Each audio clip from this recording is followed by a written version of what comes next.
Okay. Welcome, everyone, to our webinar today. Thank you for joining us. I'm Heather Goldstone. I'm Chief Communications Officer at Woodwell Climate Research Center, and thrilled to be moderating today's webinar. Just want to say a few brief introductory things before we launch into our panel discussion, and we will have an opportunity for your questions as well later in the webinar. So please use the Q&A function for those. That's the little question mark thought bubble button down at the bottom of your screen, so that we can get your questions and bring those to the conversation as well. Woodwell Climate Research Center, as you may know, is a nonprofit organization conducting science for solutions at the nexus of climate, people, and nature. Those are solutions urgently needed as we face an escalating climate crisis that has been in the headlines almost weekly over the past several months, with really devastating impacts around the globe, from California to a few months ago, North Carolina and Europe. And the list goes on and on. And as we meet this moment of intensity in these climate impacts, you know, it can be a lot, and headlines sometimes can feel a little surreal. At the same time, I don't know about you, but certainly for me, I have found that in the past few years, fiction sometimes doesn't feel so escapist. It feels a little too real. And so the topic that we're going to take on today is really at the intersection of science and imagination. Now, I should say imagination is, of course, a big part of science, but kind of at that intersection to really think about how both facts, the results of scientific investigation, and fiction, speculative and imaginative practices can help us really envision where we're headed and also motivate the action that's really needed right now, right? We are in a moment where many people are struggling with exhaustion and overwhelm from all of the news and everything going on in the world. So we're going to tackle, why do we need that kind of vision? What does it look like to create it? And how do these important practices of speculation, imagination, and scientific inquiry all come together to help us build that vision and motivate action? Before I introduce our panelists and we dive into today's conversation, I do want to recognize that Woodwell Climate Research Center, where I'm currently sitting in what is now known as Falmouth, Massachusetts, is located on the sacred and traditional lands of the Wampanoag people, who are very much still a part of and a vibrant and influential part of our community here on Cape Cod. And we are grateful for that and recognize the importance of Indigenous leadership and sovereignty around the world. Now, joining me for our exciting conversation today, we've got Christopher Schwalm, who is the director of the risk program here at Woodwell Climate Research Center. He leads incredibly exciting work with partners ranging from world-class asset manager, Wellington Management, to under-resourced communities around the United States and around the globe, helping these very diverse partners understand the climate risks that they face and help advance conversations from simply understanding risk to actually starting to think about and plan for increased resilience moving forward. So incredibly important work. I will also note that Christopher has dabbled in fiction writing, and it is thanks to conversations with Christopher that I and my team first started thinking about the role that fiction writing and speculative fiction might have in communicating about our work. So Christopher, hat tip there. Thanks for that. And we'll hear more about that in a minute. Vandana Singh, who also really straddles these two worlds, professor of physics and environment in the Department of Environment, Society, and Sustainability at Framingham State University, very close to us here in Massachusetts. She's a transdisciplinary scholar of climate change with a focus on pedagogy at the intersection of science, society, and justice. I'm loving that. We've got the nexus in the Woodwell mission. We've got the intersection in your work.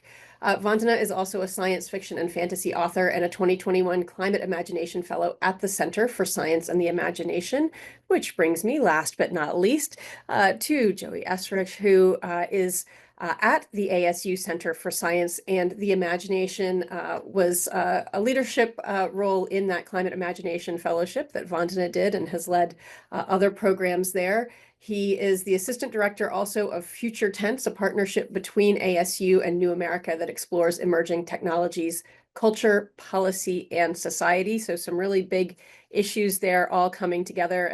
And Joey, kind of one of the people who's orchestrating the work at this important intersection of science and imagination. So welcome to all of you. It's really, really great to have you here today.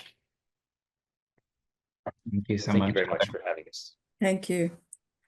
So I want to start with just a little bit of backstory from each of you on how you found this really exciting intersection or nexus. And Christopher, I mentioned yours, that you came to the communications team, I think that was a couple of years ago, and said, hey, with one of our partners, we've been dabbling in writing these speculative fiction pieces. What do you think? Is this something communications might be interested in? So how did that first come up for you? Well, the genesis of the idea is really part and parcel to how we work with the financial services industry. That is, a lot of what comes out of the climate science community, the communication practices are very difficult, I think, for the broader lay public to understand. And so the notion behind fictionalization, to use that term, is we wanted to create a different narrative that would be much more resonant with, in our case, the kind of the median investment manager. And in order to do that, we moved away from kind of the fact-based narrative, right? In terms of it'll become this much warmer by this point in time, which will have these types of climate impacts. We wanted to move away from that and tell a story that we thought would simply reach a much wider audience, which really pushed us down this path. And I think to date, we've done about 1 or 2 of these every year or so. We focused on day 0. We focused on, sorry, I should explain that a little bit. The idea behind day 0 was when a particular municipality will, quote unquote, run out of water. And so we focused on a narrative like that, centered on Phoenix, Arizona.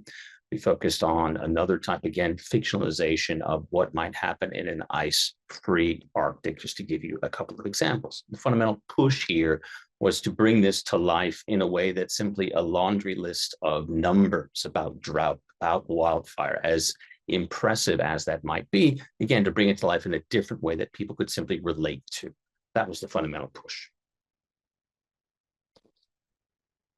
So Vandana, I would love to hear your version of that that evolution, because you are also trained as a scientist, a professor of physics, teaching students physics as well as doing research, and you are a multi-times published and award-winning author in the science fiction realm, and now starting to bring it full circle, to start to bring story and imaginative practices back into the classroom and into the science practice. Where did that journey start for you? Well, for me, it started really long time ago, because even before I thought of a career in the sciences, as a kid, and especially as a shy kid, I was really fascinated by the non-human, and which means not just other species, but matter itself. And it seemed to me, and shy kids tend to pay attention to things. So it seemed to me that, nature was having this conversation, and I was getting to eavesdrop a little bit on that. And it seemed to me that narrative was kind of, in a sense, happening all the time. And one can think about science as a way for the non-human, or at least as a way for the human to eavesdrop on the conversations and the stories of the non-human surround, whether that's other species or matter and energy that animate our universe. So it was kind of like the two threads kind of, I started out with both threads being mixed up. And so it was almost inevitable that, when I chose a career in the sciences, in physics in particular, particle physics used to be my field, it was partly because of this feeling that narrative is part of, is part of the tapestry of the universe, and that nature also tells stories. And so the two things for me are part of a spectrum. And so I've never seen them as separate. And so since those childhood experiences, and fast forward to early 2000s when I started to write fiction for the world and not just for myself and my siblings, that's kind of how it happened with me. Vandana, you are apparently blowing people's minds, inspiring love and applause here from our audience as you're saying that. So that's terrific. And I love the idea that nature is telling stories. I will say that our own CEO, Max Holmes, at the center has been known to say that every river has a story. We just have to listen. So I think you've probably got folks who think and feel similarly at Woodwell. And Joey, you have really made a career of working at this intersection, which until a couple of years ago, I didn't really even realize existed. And as I said, orchestrating it and really building the work at this intersection. So how did you find that niche? Yeah, thanks. Career is a big word. I do feel like it was mostly luck, right place, right time. But I can kind of trace some paths, I guess. My background academically is in film and media studies, and as well as gender studies, feminist studies, where I was a researcher, looked at cultural representations and cultural narratives, and how they create beliefs or can change beliefs. Particularly around issues of justice and social identity. I actually left my PhD program at ASU to take this job at this new research center, the Center for Science and the Imagination. I was the first staff member hired, and we spent a few years kind of casting around trying to figure out what we were for. We had the goal of trying to get people to think more creatively and ambitiously about the future, about a range of possible futures, but actually figuring out, instantiating that into practice, I guess, was a journey. So, several early projects were books where we brought science fiction authors and artists together with experts from a variety of subjects and fields to create what we were calling at the time technically grounded visions of the future, things that were actionable and were resonating with cutting edge understanding in a variety of fields. That could be education, that could be mechanical engineering, that could be physics. And it just emerged that climate seemed like a particularly urgent area for this kind of work, that it's uniquely kind of requires thinking across the local and the global and scales in between. It crosses scientific understanding with public policy, with culture and belief and issues of identity, as well as crucially issues of justice and inequality. And as Christopher said, it's an area where models and data are really persuasive and informative, but they can be overwhelming and hard to parse for non-specialists. And so we first did a series of climate fiction contests that were global in scope. We had contributors from over 75 countries and published 3 volumes of climate fiction under the title Everything Change. And we did that in collaboration with the Creative Writing Center at Arizona State University, as well as our Global Institute of Sustainability. And that was really like an effort to just say, like, there aren't as many venues as there ought to be for publishing this kind of work. And so we got a deluge of really high quality climate writing from those. And that led on to something we'll probably touch on later, but the Climate Action Almanac, which is a recent collaboration with the Climate Works Foundation, where we brought Vandana and a bunch of other really talented thinkers and writers from across the globe to tell stories about hopeful climate futures in whatever sense that meant to our contributors. But yeah, this just has emerged as a particularly fertile intersection, I think, and one that feels, of course, quite urgent, and where we have an opportunity to tell all kinds of interesting stories about particular people in particular places, but then have the consequences kind of roll up to and be in dialogue with these global realities.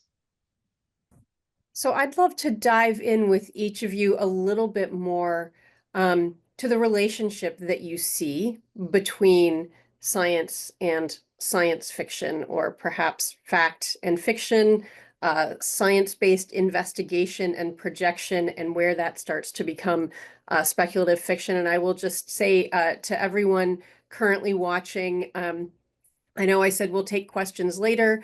I'm gonna change that because George put a question in and totally preempted me and said, what do you think is the relationship between what you're calling climate fiction and scenario planning? So clearly everybody on here is on the same wavelength. You guys have great questions, so go ahead and jump in, put them in the Q&A, and we'll just weave them into the conversation. But you know, we can mix up the order here in terms of who answers. Who wants to jump in first? What's that relationship between science and science fiction? Is it a sequential, you go from one to the other? Are they parallel tracks? Do they interact in some other way? How do you think about that relationship? I'm happy to kick us off if that's okay.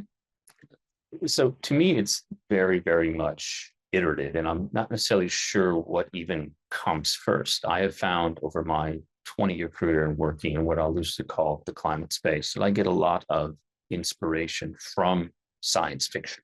It simply helps you move away from a prior mindset you might have had when you come at it just from a list of facts, and you're really trying to understand the story. You want to understand the characters, which of course are not just the cold hard facts about it getting warmer, but about the communities that are impacted, about lives and livelihoods that are completely upended.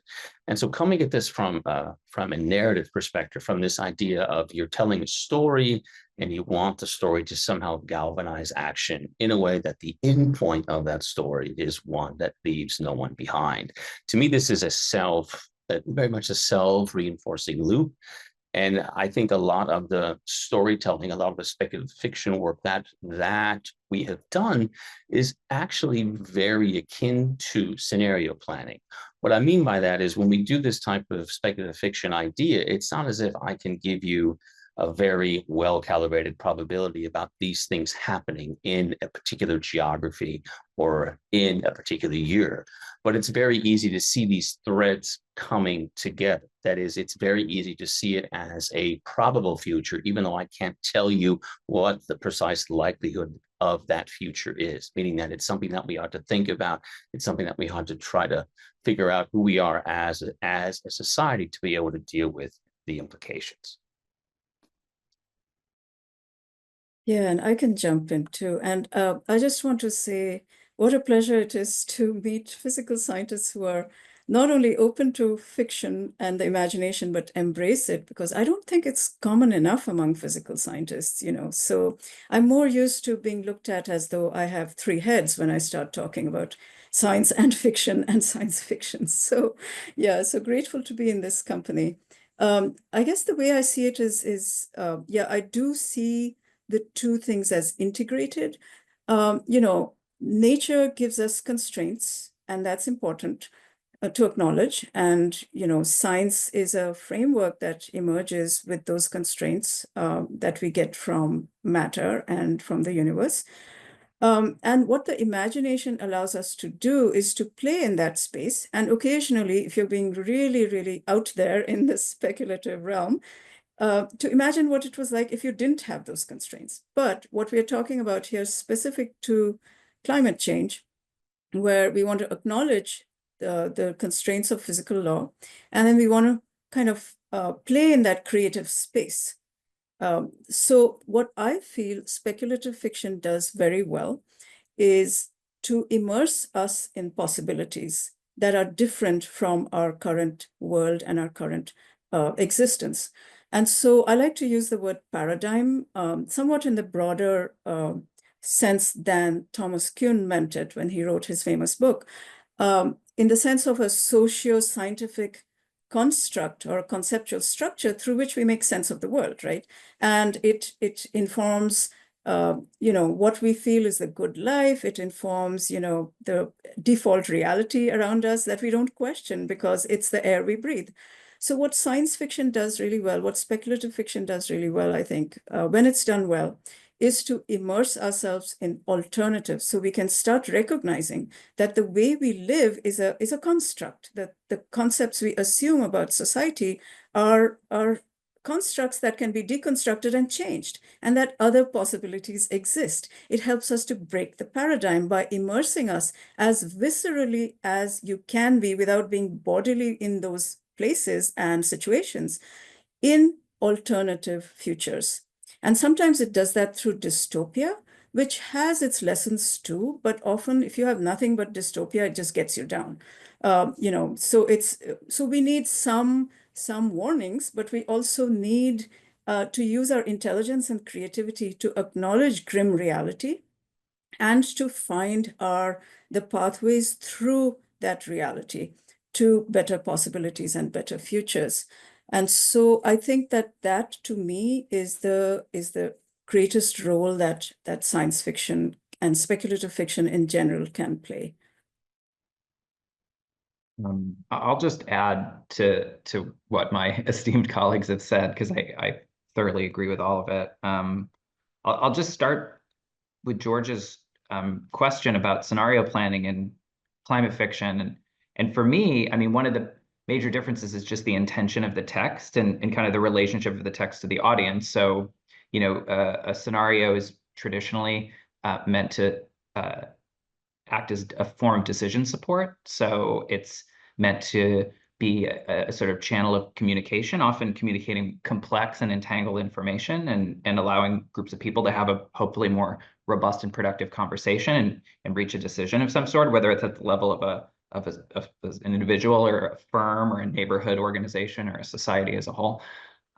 Whereas, you know, the fictional stories have a broader ambit. Perhaps you might say they're trying to evoke affect. They're trying to get you to identify with people and places and imagine yourself immersed, to use Vandana's word, in those places, and also inviting interpretation. The literary theorist Umberto Eco talked about the open text, the idea that many texts are inviting us to come in and deliberate about causality, about agency, about how the parts of the text fit together, why particular elements are in or out of a story, why characters act the way they do, or even reading against the text and saying, like, I don't agree with the premises of this text. I don't agree with the values that are inherent in this kind of story. And so that, you know, literature can be a good bit more quicksilver, I think, than scenarios are intended to be, because they're often written for a particular operational purpose. So really, I think it's a poetic thing. It's more about how you execute on a premise, but I think they do share quite a lot in terms of speculating and building visions of the future, the way that Christopher and Vandana described. I really like Vandana's point about multiple futures and about the multiple paradigms. You know, I always think of stories as helping us understand causality, not seeing the future as an inevitable, you know, pronouncement of doom or plentitude. It's not a hallway that we're being thrown down. It's, you know, the future is going to be the outcome of choices that are made collectively and to a lesser extent individually, perhaps. And so exploring that space of causality can be a really powerful thing that stories can do. And lastly, just a word I like when I think about what fiction does best, and it's sensitize, that it sensitizes people. I think often with climate fiction, people hope that it'll function as a effective form of propaganda, you know, that it'll like wake people up, or that it'll make them feel the urgency of you know, environmental calamity in some way. But I think what it does best is sort of sensitize us to particular factors, particular relationships, particular opportunities or challenges. So, you know, it might sensitize us to a particular element of a local culture that might lead to or support climate action, or it might sensitize us to, say, the connection between energy systems and water systems if the story's technologically engaged in that way. So, you know, helping us make connections that might be in the literature, but not terribly evident and concretely felt. You know, so it's like trying to figure out how much we ought to expect from fiction stories and not asking them to transform minds, but instead asking, like, well, how can they help us kind of muddle our way through problems and again, have better conversations with one another? I really like that. And I might pick up on that thread and go back to Vandana and and some of the things that you were saying about agency and picking up on these threads from Joey of kind of providing vision, sensitizing people to things in a broad way through fiction.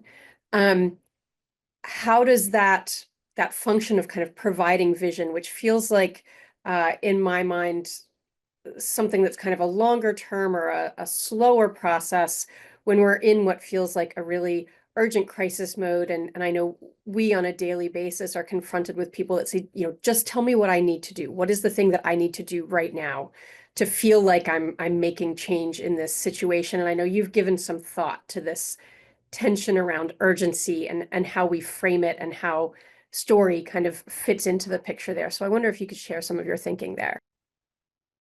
Yeah, I'd be glad to. I think that that's a really important question.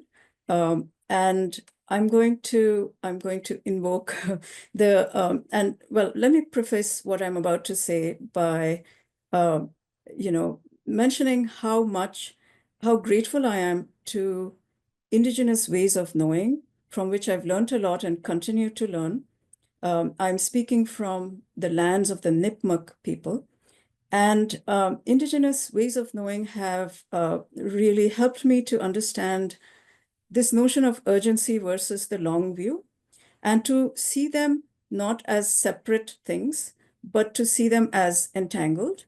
So if you look at time, well, time is a pretty slippery thing for theoretical physicists because it depends on gravity and speed. But that aside, we know that, you know, in the sciences, we tend to, and in general in modern societies, we tend to think of time as being generally linear, right? So from the past to the present to the future.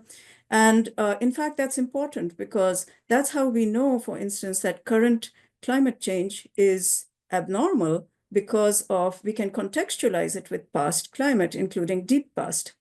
And we also can project forward into the future, whether you use probabilistic approaches or use the upcoming storyline approaches or whatever, right? So the trouble with that is that there are other ways that are more fruitful about thinking about time. So not throwing away the linear time notion in our urgent present, but to complicate that with other ways of thinking. So I'm going to refer to, for instance, somebody who's been a really major influence on my thinking is the Potawatomi scholar Kyle White. There are two amazing essays of his. One is called Time as Kinship, and the other is called Against Crisis Epistemology. So I'm going to try to, well, I probably can't do justice to his body of work in a few minutes, but I'm going to try to summarize. Essentially, what he's saying is this, that if you have this notion that, you know, we have to do this because of the crisis, it actually encourages a kind of colonial suppression of people who've already been suppressed and who've already been oppressed by the forces of history, in the sense that, you know, you can say, okay, we really need to turn this reservation into a wind farm, you know, so too bad, you know, that you don't like it. We have to do it because we are in a crisis. Well, you know, indigenous people, colonized people have heard that before, okay, and we know we shouldn't be going in that direction. So the notion of complexifying time a little bit in the sense that we reorient our paradigms and we start to think no less urgently, but more usefully. And I'm going to bring in a thread from also what we know, how our brains work when we are frightened or afraid of something. Well, you know, it's important to be afraid about what's coming, okay? But it's also important not to be trapped by fear, because what does that do? That kind of disconnects our prefrontal cortex, right, from the rest of the brain. And you can't think straight. You can't be creative. You know, try being creative when you're deadly afraid of something. It doesn't work. And we need all the creativity and intelligence that we can get.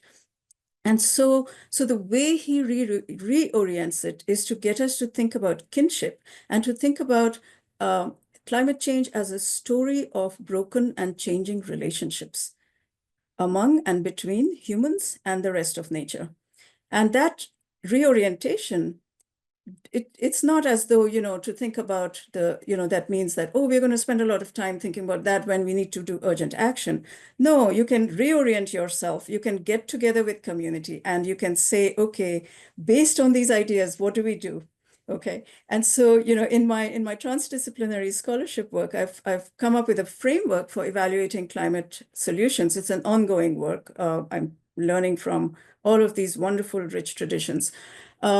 And so that we can think critically and ethically and creatively about what we need to do and think together, because collective intelligence is also a thing. So yeah, so that's kind of where I'm coming from on that. Christopher, I'm seeing a lot of nodding from your corner of the screen. Is there anything you'd like to jump in with and amplify there? Yeah, so one of the things that I'm struck by in the current discourse about where we are on our warming trajectory is the extent to which science is quote unquote right or wrong. And that's that statement in and of itself is probably merit its own detailed panel. I guess I wanted to link back to something about our, or rather humanity's collective climate journey, in the sense that we think about how we understand the future, right? Our time travel device to understand the future is, of course, a climate simulation framework, an Earth system model, a climate model, call it whatever you like. And of course, the fundamental reason we do that, we want to, in effect, divine the future, is that so we can make much more enlightened choices today. And I just wanted to briefly touch on a debate going on, because I feel that it's relevant around the whole storytelling thing, which is how good are climate models? How trustworthy are they? And again, this is not going to be a discourse into theoretical physics or differential equations. It's something that's much more quote unquote meta. I simply would like to flag that one issue we have to confront as scientists in telling stories is how climate science perceives itself. I'll just give you one example of this that I will hope ties all these threads together. We are now in 2025, we've seen in 2024 and in 2023 that we have reached the 1.5 warming limit 2 years in a row. If you look at the most recent report from the IPCC, look at the summary of policymakers where they detail warming levels. There's a very simple graph, again, in summary for policymakers, which characterizes the warming level today. It is at least 1.5 degrees. So one of the things that we need to tell stories about is simultaneously a message of hope, a message of agency, of how we can deal with what will certainly be a warming planet, but also the fact that at this point, we have gone through something which, for want of a better way to describe this, I would characterize as climate failure. That is, we simply need to own up to where we are, to have a lot more agency and empowerment to really reimagine the future that we want to be. And this is a very interesting time, I think, at the intersection as well as at the utility to use that term of this kind of narrative style, right? Stories hold us together. What stories do we tell on the one hand, and on the other hand, the extent to which climate science can directly bear on those stories. Thank you for that.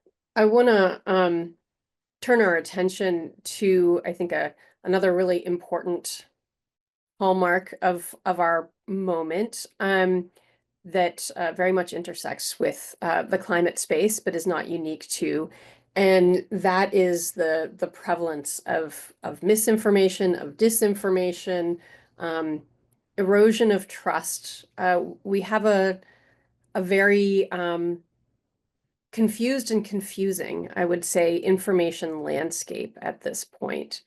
And I would be curious to hear from each of you, given that, whether you worry that climate fiction might further muddy the waters. And Joey, maybe I'll save your comments for last, because I know in the projects that that you guide and steward, you give a lot of thought to how to avoid that with speculative work and art in the climate space. But Vandana or Christopher, would either of you like to jump in with thoughts on whether climate fiction risks causing more confusion, I guess, than it it resolves.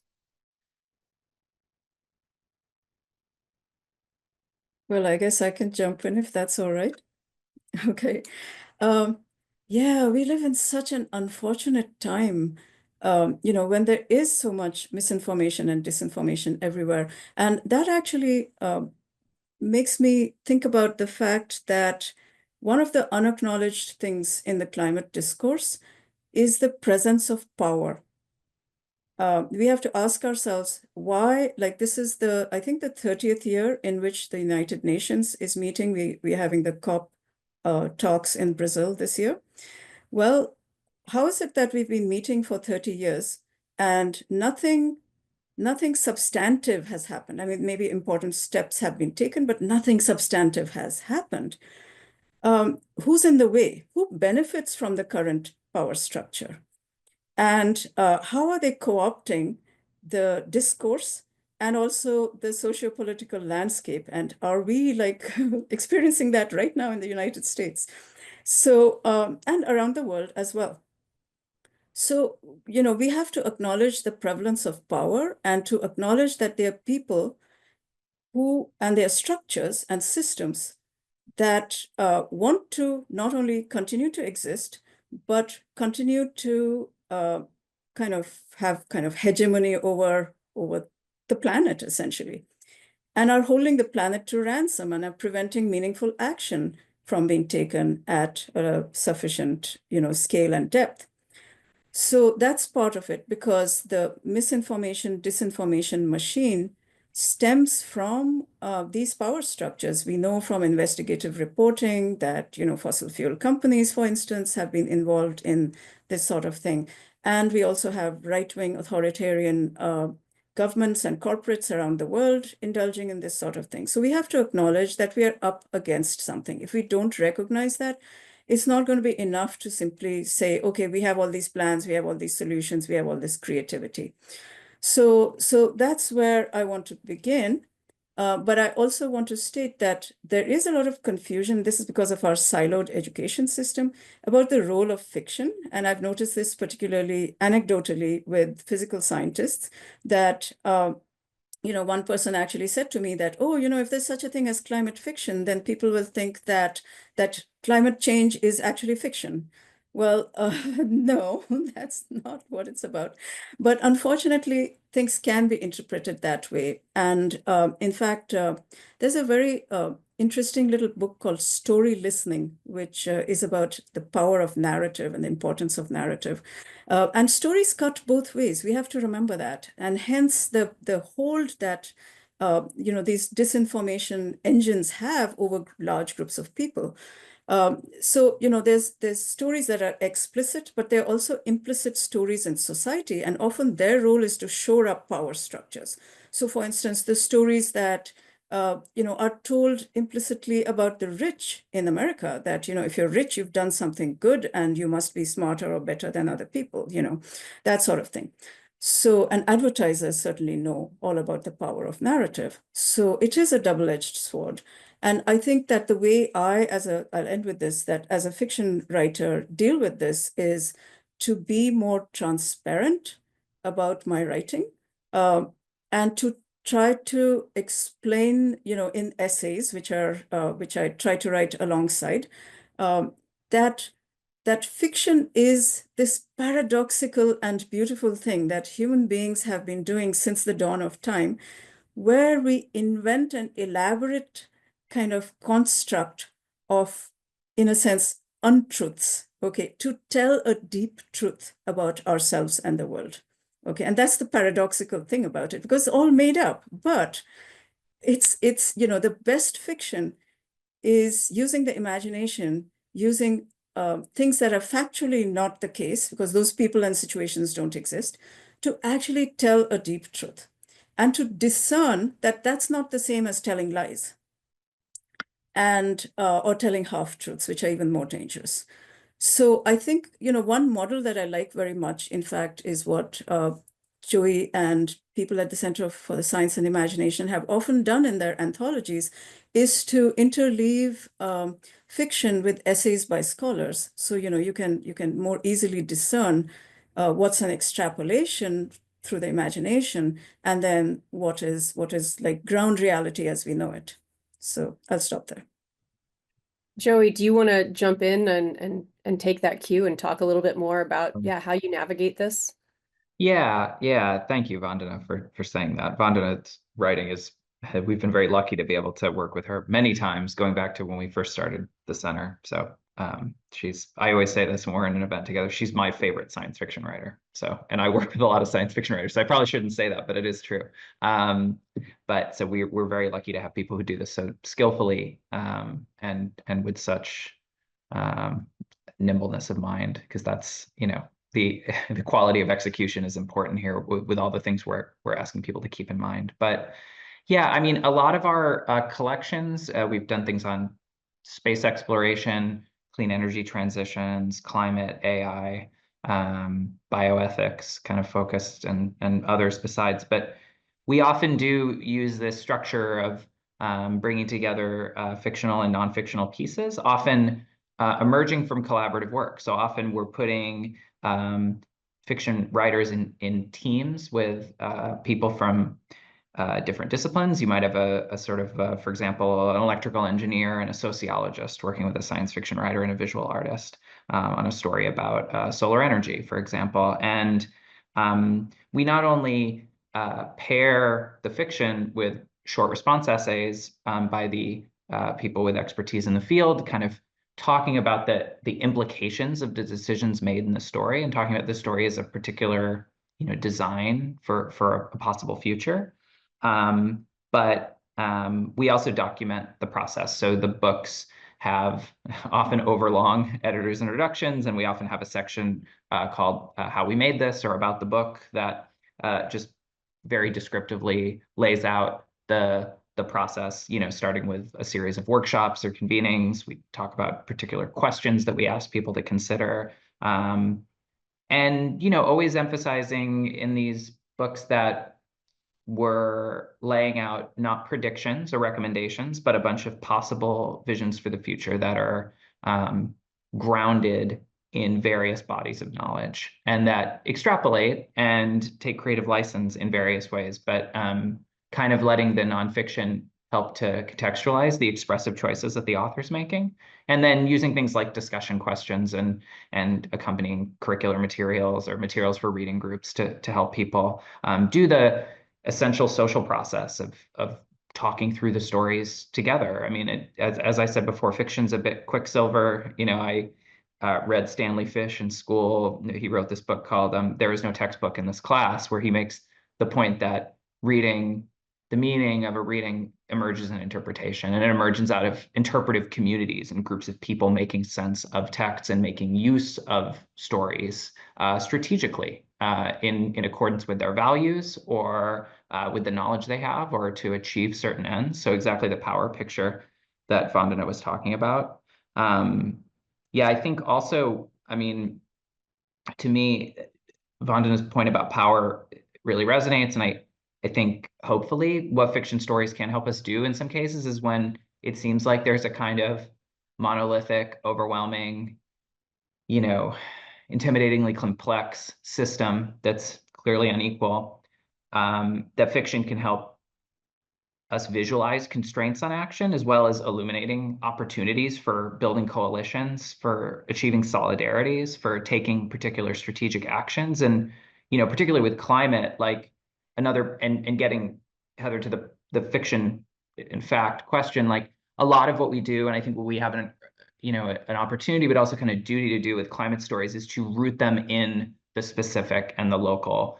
So much of global climate discourse is about, important but very generalized statistics, parts per million, overall warming trends. But of course, things look really different on the ground. I think that fundamentally leads to a lot of confusion, that things are going to look different on different continents, on different coasts, in one community to another. Where your family lives might be experiencing really different and seemingly contradictory environmental conditions than what you're experiencing. And so having some great fidelity with the local. I mean, we're literally like pulling out maps when we're editing these stories in many cases, and to just make sure that people have the geography right, or again, that they're having local informants or talking with folks who have expertise in the areas they're writing about, to make sure that there's a sort of, like Vandana said, it doesn't have to be completely meticulous about not having any room for interpretation and license, but also making sure that there's a sort of foundation of facticity and fidelity to people's experiences if they're on the ground in a community like that. So I think, a lot of this is just taking care, and like I like Vandana's point about transparency, like being as open as possible about your thought process, and not pretending that you're coming from a valueless place. That's another thing. I mean, we know that values drive people's acceptance or rejection of information about climate, but also shape what people feel we ought to optimize for in designing climate action. Like, what kinds of future do we want to reach? And that's what the fiction can help us map out and have conversations about. But that means, optimizing for particular values. I mean, we might be saying what we're optimizing for in many cases now is efficiency, convenience, profit for particular entrenched players. And fiction can help illuminate that. But then it's like kind of trying to parse what these visions of the future offer in terms of different values and different priorities. So, but not pretending that the writers don't have an investment is important too. That kind of false objectivity doesn't make for good literature, and it doesn't make for trust with readers either. I love how the theme of transparency and trust, and not only factual accuracy, but kind of greater truth is coming through here. Christopher, I want to give you an opportunity to jump in as well. Yeah, I fundamentally think that we are not going to be able to understand our climate futures in the absence of storytelling. That is, I would in some sense like to almost invert the question. It's not so much that one supplements or complements the other. I think one enables the other, right? That is, without story, again, stories hold humanity together since the beginning of time, right? This is in some sense a throwaway comment, but it also just demonstrates how true it is.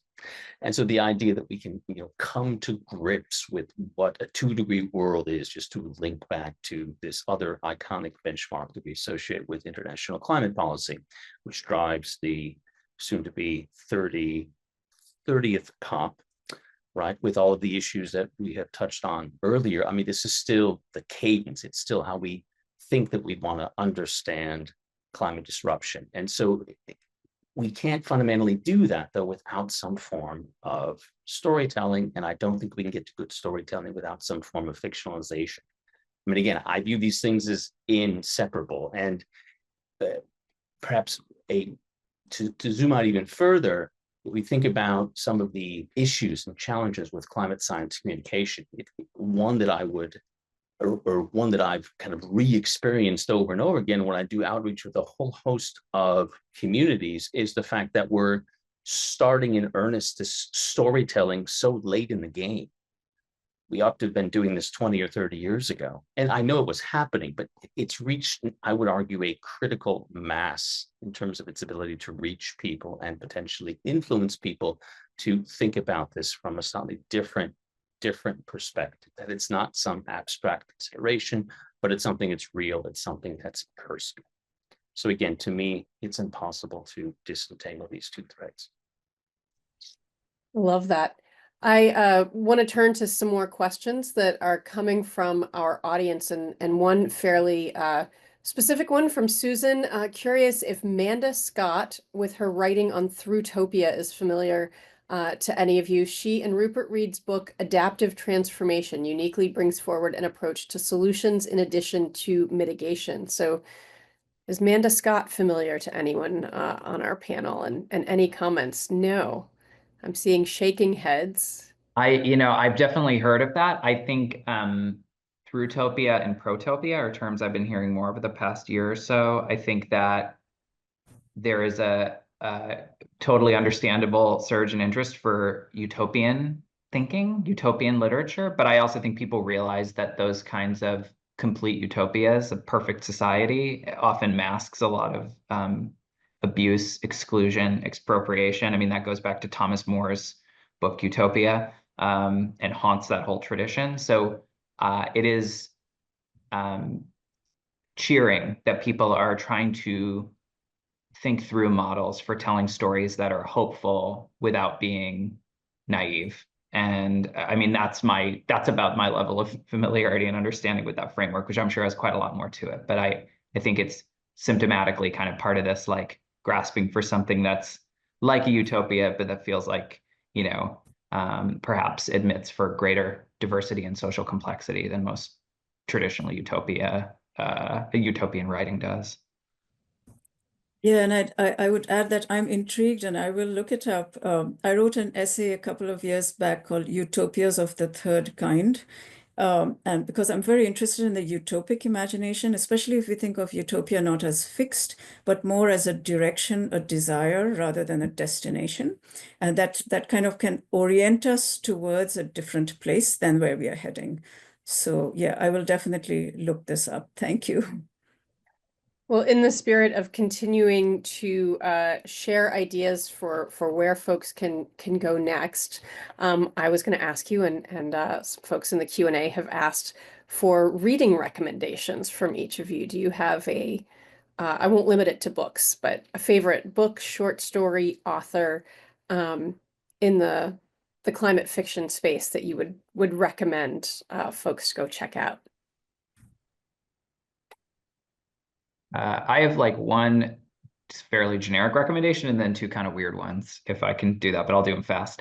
One is the obvious thing, and if you're reading climate fiction, you're already reading him, but someone we've worked with a lot too is Kim Stanley Robinson. I think his work is often referred to and really kind of is actually also his recent Ministry for the Future is read quite a lot by transnational climate negotiators, people at the UN Climate Agency. And so he is forming a kind of intellectual point of reference with a lot of those novels. The two things I wanted to recommend, Heather, I saw this question too, so I was thinking about it, is one is a kind of weird fiction story by China Miéville called Polonia, which is in a collection called 3 Moments of an Explosion. And it shows the protagonist coming out of their house in the United Kingdom and looking up in the sky, and there are icebergs floating in the sky above their house. And so this is good, turns into this kind of very oblique climate parable. The other novel I wanted to mention was Pichaya Sudbanthad's Bangkok Wakes to Rain, which walks through the sort of history, present, and future of Bangkok through a kind of entangled cast of characters. And there's a whole kind of speculative fiction, lightly climate future element that gives you a really vivid, beautiful image of a future for Bangkok. And so I think that's also a beautiful novel because it shows continuities between the past, present, and future, and really tracks the long shadow of, for instance, colonialism and in a particular space. So those are my two slightly weirder recs after the sort of obvious one. Okay, and I will make a commitment that after this webinar, we will pull together all of these reading and if we have a minute or two beyond reading recommendations to share with everyone here today. But Christopher, were you going to jump in with recommendations there? Yeah, sure. I will offer two. Also, I would very much recommend the Southern Reach series by Jeff Vandermeer. That's just amazing. It's not just climate fiction. It's very meta, but it's incredibly captivating. And I am of the opinion that what we call climate engineering is going to have a moment. That's a whole other conversation. If that's desirable, good or bad, that's not really what I'm getting at here. I'm simply having a more difficult time imagining the next 10, 20, 30 years where it's not pushed forward in some meaningful way from a technological perspective. Which leads me to a book that I would recommend, which is called Termination Shock. That is a very interesting expose of what that feels like. That was written by Neil Stevenson, and I would highly recommend both of those. Both strong recommendations. Vandana, how about you? Well, I wish I'd thought about this before because I'm sure other names will come to mind when I do. But off the top of my head at this moment, I'm thinking about uh, one writer not yet as well known in the US as she should be. She's from India. Her name is Rimi B. Chatterjee, and she's got a novella out that's really compelling about climate change. And I'm completely not remembering the name, so I will find it and send it to you, Heather. But I also recently, over the break, read a book by Ray Naylor called The Mountain and the Sea, which is, well, it's in a climate changed world, and it's about other species and communicating with other species. And it's a really brilliant novel, I think, and a very brave novel, like that takes risks, and doesn't necessarily succeed fully, but really is worth reading because of its conceptual audacity. So right now, those are the two things that come to mind. I know there are others, I just can't remember them right now. Sorry.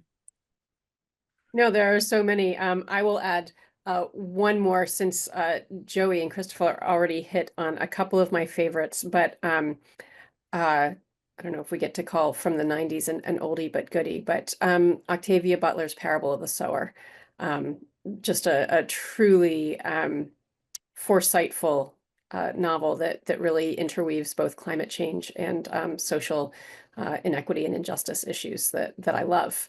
I want to quickly, with the last 2 minutes we have here, we had a question about moving from maybe the more traditional media of stories or books to other media in the climate fiction space. And since we don't have time for an in-depth discussion of the trends there, if folks have favorites that are non-written media that you might jump into, and Joey, I know this kind of cuts you short because your projects always deeply involve artists as well as visual artists as well as the written word. But I'll just say I think we are starting to see it moving into other media, and a lot of my uh, thinking about the power of climate fiction in communicating climate science potentially was a series that came out a couple of years ago called Extrapolations, which I believe was an Apple TV series where each one is pegged to a specific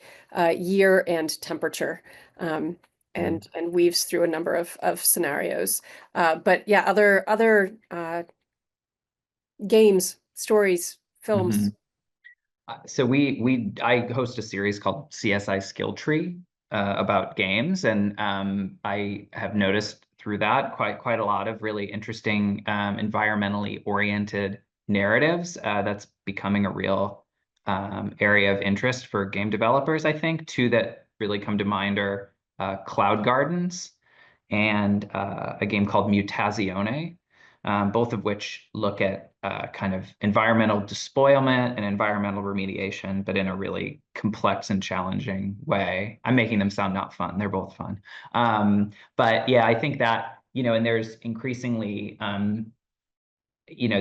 climate themes are like with literature kind of seeping into all kinds of visual media, and I'm particularly mindful of it in games. But there's this book that Mark Bould wrote called The Anthropocene Unconscious that came out a couple years ago, where he argued that climate anxiety kind of pervades contemporary culture, and that like texts that aren't supposed to be about the environment or about climate are kind of quietly sotto voce expressions of climate anxiety and our fears about the environmental systems that we rely on falling away. And so I've started, because of that book, to see seeds of this in all kinds of different cultural productions. Vandana, Christopher, a film, a game, other media that comes to mind?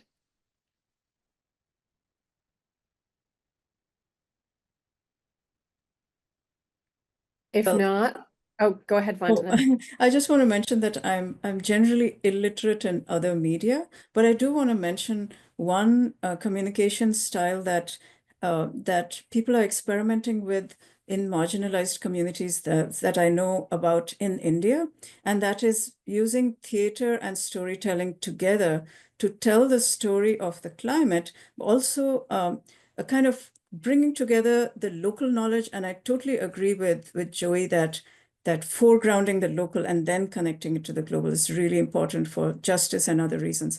So basically tying in local knowledge, local stories, and the big story together through theater and song, going from village to village among marginalized communities. And that's a totally different kind of media that we've been talking about, but I thought I would put that in because it's really exciting. Thank you.